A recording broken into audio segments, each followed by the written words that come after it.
नमस्कार साथियों।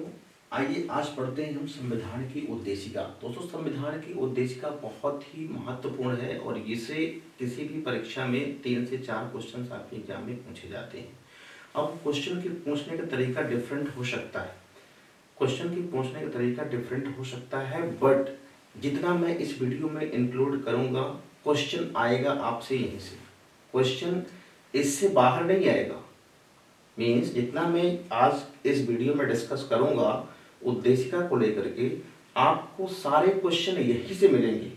ठीक है, बशर्ते वो क्या पूछता है ये वही डिसाइड करेगा, बशर्ते मिलेंगे आपको सारे क्वेश्चन यहीं से। तो आप शुरू से अंत तक ये पूरा वीडियो देखिएगा।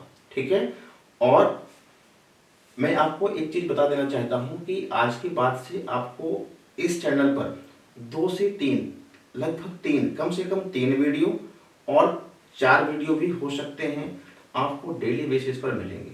ठीक है, एक तो पॉलिटी का मिलने वाला है आपको, दूसरा रीजनिंग का मिलने वाला है, तीसरा एक हिंदी का मिलने वाला है और चौथा एक मैथ्स के कुछ कॉन्सेप्ट हैं, उनके क्वेश्चन मैं आपको डेली बेसिस पर यहाँ पे दूंगा विद शॉर्ट ट्रिक्स।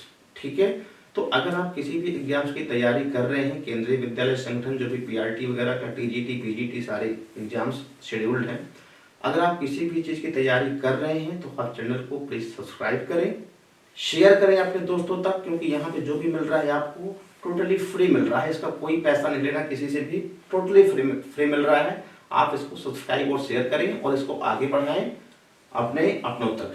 ठीक है, तो देखिए आज हम पढ़ रहे हैं क्या, उद्देशिका। उद्देशिका को दोस्तों क्या बोलते हैं, प्रेम्बल।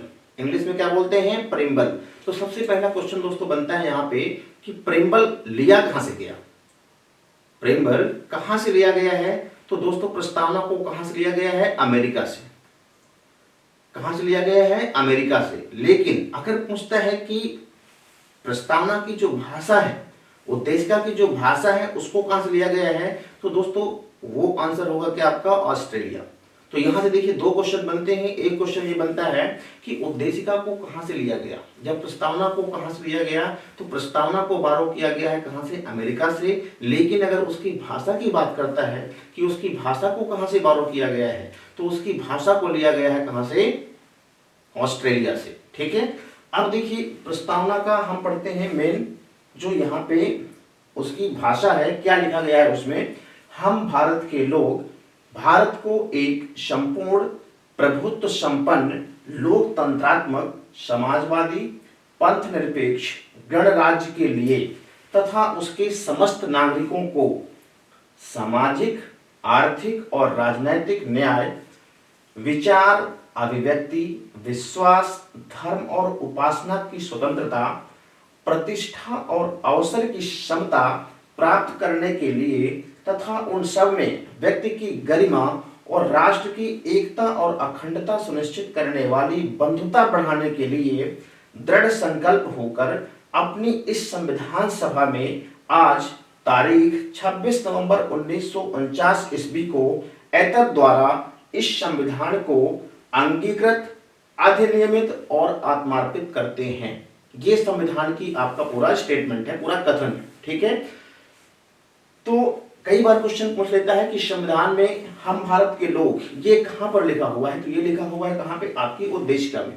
और दोस्तों कई बार क्वेश्चन पूछता है कि इस उद्देशिका का जो प्रस्ताव है ना, किसने ड्राफ्ट किया था और किसने कॉन्स्टिट्यूएंट असेंबली में पेश किया था। इस उद्देशिका का जो प्रस्ताव है उसने किसने ड्राफ्ट किया और किसने पेश किया, तो दोस्तों दोनों काम पंडित जवाहरलाल नेहरू ने किया था। किस डेट में किया था, 13 दिसंबर 1946 को। मीन्स 13 दिसंबर 1946 को पंडित जवाहरलाल नेहरू ने इस उद्देशिका को संविधान सभा के सामने रखा था। ठीक है, और इसमें क्या लिखा गया है, हम भारत के लोग भारत को एक संपूर्ण प्रभुत्व संपन्न लोकतंत्रात्मक समाजवादी पंथ निरपेक्ष गणराज्य। मीन्स ये जिस सीक्वेंस में दोस्त लिखे गए हैं, आपको सीधा इसी सीक्वेंस में लर्न करने की जरूरत है। जिस ऑर्डर में, जिस सीक्वेंस में, क्रम में ये लिखे गए हैं, आपको उसी क्रम में याद करना है, क्योंकि कई बार इनका क्रम भी पूछा है एग्जाम में, कई बार इनका क्रम पूछा है। ठीक है, तो दोस्तों संपूर्ण प्रभुत्व संपन्न का मतलब क्या है कि हम गुलामी से उबर चुके हैं, अब हम गुलाम नहीं रहे हैं, हम अपने आंतरिक और बाह्य निर्णय लेने के लिए सक्षम हैं। ठीक है, मीन्स हम किसी और पर डिपेंड अब नहीं है। ठीक है, हम अपने आंतरिक और बाह्य निर्णय खुद ले सकते हैं। नेक्स्ट है लोकतंत्रात्मक।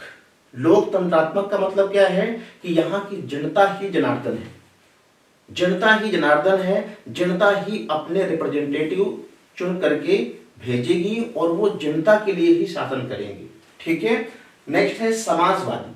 समाजवादी का मतलब क्या है यहाँ पे कि समाज के सब लोगों के हित की बात करेगा, जो भी अपना राष्ट्र है ये, वो अपने समाज के सबके हित, सबका साथ सबका विकास की बात करेगा, किसी एक वर्ग को विशेष सुविधाएं नहीं देगा। नेक्स्ट है पंथ निरपेक्ष, मीन्स अपने राज्य का या फिर अपने देश का कोई एक विशेष पंथ नहीं होगा, मीन्स एक विशेष धर्म की ओर लगाव नहीं होगा। यहाँ पे किसी भी धर्म के लोग रह करके अपने अपने धर्म को मानने के लिए फ्री है, जबकि राज्य सबको समान दृष्टि से देखेगा। ठीक है, और अगला क्या है गणराज्य, मीन्स इस देश का जो भी प्रमुख होगा उसका जो शासन होगा दोस्तों वो वंशानुगत नहीं होगा, उसको भी चुन करके ही भेजा जाएगा। अब चुनने का तरीका आपका डिफरेंट हो सकता है, वो डायरेक्टली भी हो सकता है या फिर इनडायरेक्टली हो सकता है। ठीक है, जैसे आपने अपने यहाँ राष्ट्रपति हैं तो राष्ट्रपति का शासन वंशानुगत नहीं होगा, राष्ट्रपति का शासन जो होगा यहाँ पे वो वंशानुगत मीन्स एक ही वंश का नहीं चलेगा, उसको भी जनता के द्वारा ही चुना जाएगा। ठीक है, तो यहाँ पे आप देख सकते हैं ये संपूर्ण प्रभुत्व संपन्न, लोकतंत्रात्मक, समाजवादी, पंथ निरपेक्ष गणराज्य के लिए तथा उसके समस्त नागरिकों को सामाजिक, आर्थिक और राजनैतिक न्याय। दोस्तों कई बार ये क्वेश्चन पूछा गया है कि आपकी उद्देशिका में कितने तरह की न्याय की बात की गई है, अपने उद्देशिका में, संविधान की उद्देशिका में कितने तरह की न्याय की बात की गई है, तो 3 तरह की न्याय की बात करता है अपना कौन उद्देशिका। कौन कौन से, सामाजिक, आर्थिक और राजनैतिक, social, economic and political, social, economic and political, social, economic and political, सामाजिक, आर्थिक और राजनैतिक न्याय की व्यवस्था करता है अपना संविधान। ठीक है, नेक्स्ट है विचार, अभिव्यक्ति, विश्वास, धर्म और उपासना की स्वतंत्रता। स्वतंत्रता कितनी तरह की बात की गई है, कितने तरह की फ्रीडम की बात की गई है अपने उद्देशिका में दोस्तों, तो यहाँ पे 5 तरह की फ्रीडम मिलती है आपको। कैसे, अभिव्यक्ति, विश्वास, धर्म, उपासना और विचार, ये 5 तरह की आजादी सबको मिली है यहाँ पे अपने संविधान के आधार पर। ठीक है, बट अब इस स्वतंत्रता का मतलब ये नहीं है कि आप जो भी पसंद करते हैं वही करें, कुछ लिमिटेशंस हैं संविधान में, उसके दायरे पे रह करके आप ये सारी काम कर सकते हैं। ठीक है, अब ऐसा नहीं करेंगे कि आप हम भी मांगे आजादी, हम भी मांगे आजादी। ठीक है, वैसे भी तो फंस जाएंगे, फिर इतनी आजादी नहीं है, संविधान के दायरे में रह करके आप आजाद हैं चीजों को करने के लिए। ठीक है, तो यहाँ पे अगर हम स्वतंत्रता की बात करें दोस्तों, तो विचार, अभिव्यक्ति, विश्वास, धर्म और उपासना मीन्स 5 टाइप्स की फ्रीडम की बात की गई है, 3 तरह के न्याय की बात की गई है, और प्रतिष्ठा और अवसर की समता, समानता, 2 तरह की समानता की बात की गई है। कितने तरह की, 2 तरह की समानता की बात की गई है, प्रतिष्ठा और अवसर, सबको समान अवसर दिए जाएंगे इसमें। ठीक है, प्रतिष्ठा और अवसर की समता, समानता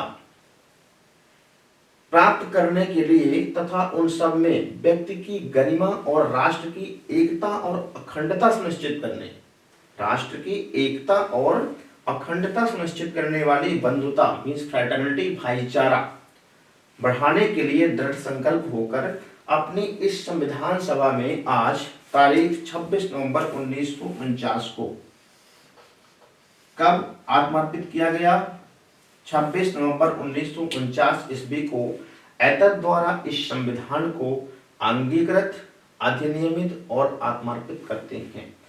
मीन्स इस तारीख में इसको जो है अंगीकृत किया गया और संविधान लागू कब होता है आपका 26 जनवरी 1950 से। कब से लागू होता है संविधान आपका 26 जनवरी 1949 से।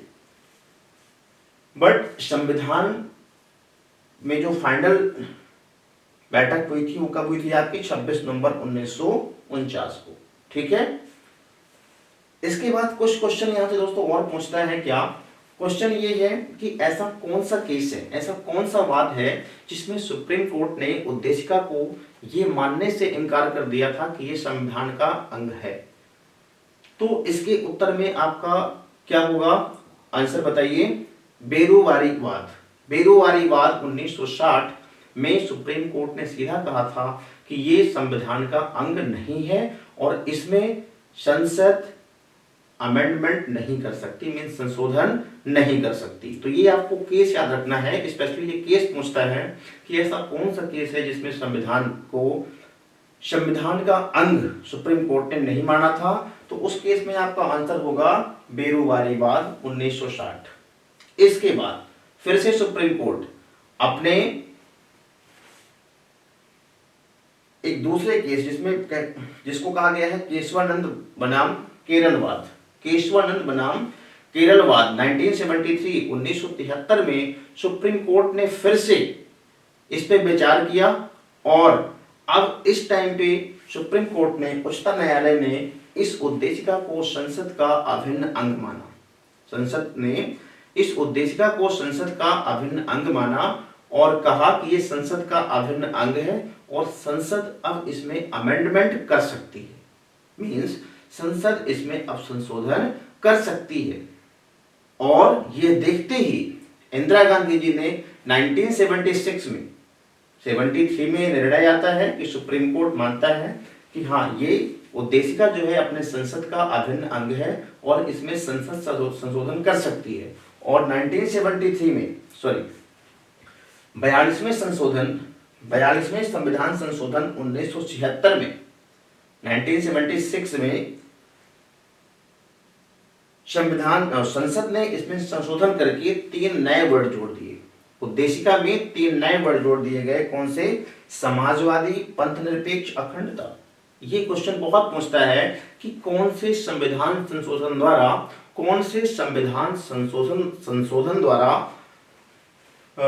उद्देशिका में समाजवादी, पंथनिरपेक्ष और अखंडता शब्द जोड़े गए हैं। तो आपका उत्तर क्या होगा? 42वां संविधान संशोधन। कौन सा? 42वां संविधान संशोधन 1976। कौन सा? 42वां संविधान संशोधन 1976 में समाजवादी, पंथनिरपेक्ष और अखंडता, सोशलिस्ट, सेकुलर एंड इंटीग्रिटी, ये 3 वर्ड जोड़े गए हैं। दोस्तों इसको हम शॉर्टकट में याद रख सकते हैं। क्या? SSI। क्या? SSI, socialist, secular and integrity. Socialist, secular and integrity. Socialist, secular and integrity, ये 3 शब्द 42वें संविधान संशोधन द्वारा जो है इस प्रस्तावना में जोड़े गए। ठीक है। अब दोस्तों यहाँ पे कुछ क्वेश्चन और पूछता है, कुछ स्टेटमेंट कथन पूछता है कि ये कथन किसने कहा। जैसे के.एम. मुंशी जी ने जो है, के.एम. मुंशी ने इस उद्देशिका को क्या कहा था? उन्होंने जन्म कुंडली कहा था।